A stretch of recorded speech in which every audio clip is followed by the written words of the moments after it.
सुशांत 24 साल का दिखने में डिसेंट और स्मार्ट लड़का था। अंकिता को उसने पहली बार एक शॉपिंग मॉल में देखा था। अंकिता देखने में किसी परी जैसी थी। सुशांत को अंकिता को देखते ही पहली नजर का प्यार हो गया। उस दिन सुशांत अंकिता को देखकर ऐसे मदहोश हुआ कि ना उसे अंकिता से मिलने की सूझी, ना ही उसने सोचा कि उसका नाम या नंबर पता किया जाए। बस वही मूर्ति की तरह खड़ा होकर उसे देखता रहा। अंकिता थोड़ी देर बाद वहां से चली गई।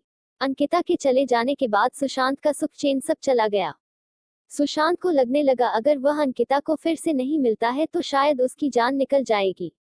यह एहसास जितना दुखदाई था उतना ही अनोखा था। कहीं ना कहीं उसे ये सब अच्छा लग रहा था। शायद यह प्यार था, सच्चा प्यार।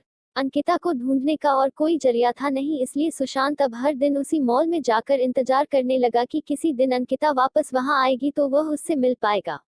पूरे 2 हफ्तों तक वह लगातार उस मॉल में जाता और पूरा पूरा दिन वहां पर अंकिता का इंतजार करता और हर आने जाने वाले लोगों पर नजर रखता। 2 हफ्ते बाद उसके सब्र का फल उसे मिला और एक दिन अचानक अंकिता खुद उसी के सामने आकर खड़ी हो गई। अचानक अंकिता को अपने सामने देख वो बहुत खुश हो गया और शॉक भी। उसके मुंह से कोई शब्द नहीं फूट रहा था। जब काफी देर तक वह कुछ भी नहीं बोला तो अंकिता ने उसे कहा, क्या हुआ?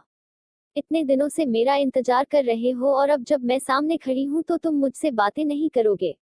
सुशांत ने चौंकते हुए कहा, हाँ करूंगा, बिल्कुल करूंगा।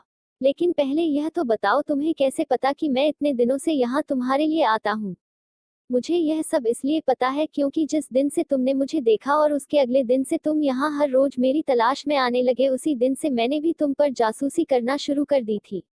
अंकिता ने कहा। सुशांत के मन में एक और सवाल कौंधा। उसने पूछा, अच्छा यह तो समझ में आया कि तुमने मुझ पर बरोबर जासूसी की है, लेकिन फिर भी यह क्लियर नहीं हुआ कि तुम्हें कैसे पता चला कि मैं तुम्हारी तलाश में यहाँ पर आता था।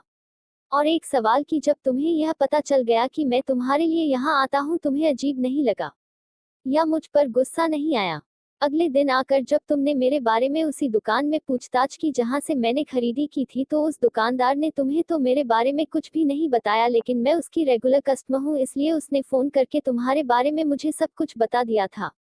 मुझे अजीब लगा था कि कोई क्यों मेरे बारे में छानबीन कर रहा है, इसलिए मैंने उसी दिन से यहाँ पर आकर तुम पर जासूसी करना शुरू कर दिया और दूर से ही तुम पर नजर रखने लगी।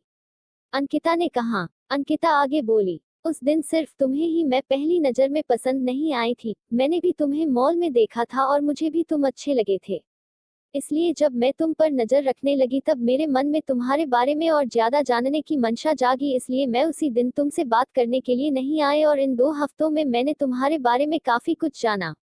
मुझे यह तो पता चल गया था कि तुम मुझे इसलिए खोज रहे हो क्योंकि तुम मुझसे प्यार करने लगे हो, लेकिन मुझे इस बात को कंफर्म करना था कि कहीं तुम्हारा प्यार सिर्फ शारीरिक आकर्षण तो नहीं है जो अक्सर इस उम्र में हो जाया करता है। लेकिन जैसे जैसे दिन बीत गए और मैंने देखा कि तुम बिना धीरज खोए और बिना इंटरेस्ट यूज किए उतनी ही शिद्दत से मेरे लिए यहाँ आते थे और मुझे तलाशते रहते थे, तो मुझे यकीन हो गया कि यह महज एक आकर्षण नहीं है बल्कि तुम सच में मुझसे प्यार करने लगे हो।